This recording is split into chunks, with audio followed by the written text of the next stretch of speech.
বাংলাদেশকে এতদিন শোষণ করেছে।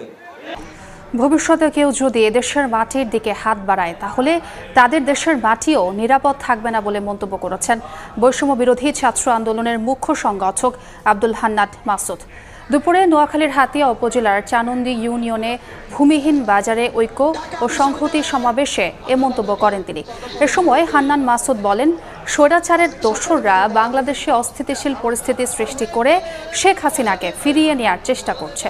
সমাবেশে যুব দলের সাবেক সাংগঠনিক সম্পাদক MK বেলালের সভাপতিত্বে বিভিন্ন রাজনৈতিক দলের নেতৃবৃন্দ, ব্যবসায়ী ও বিভিন্ন সংগঠনের নেতাকর্মীরা উপস্থিত ছিলেন।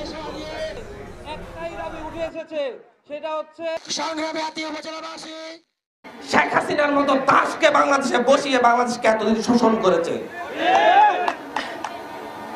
এখন যখন তাদের দাস এদেশের দেশপ্রেমী মানুষরা যখন তাদের সেই দাসকে তাদের সেই গোলামকে এই দেশ থেকে বিতাড়িত করেছে তখন তাদের গায়ে জ্বালা ধরেছে। তারা দেখাতে চাচ্ছে এই দেশের মানুষ হিন্দুদের সাথে খারাপ আচরণ করতেছে, হিন্দুদের উপর হামলা করতেছে। আপনাদের এখানে কি গত 3 মাসে কোনো হিন্দুর উপর হামলা হয়েছে? কোনো সনাতনী ভাইদের উপর হামলা হয়েছে? আরে ভাই, বাংলাদেশে আমরা তো একই টেবিলে খাওয়া দাওয়া করি, হিন্দু মুসলিম প্রত্যেকে।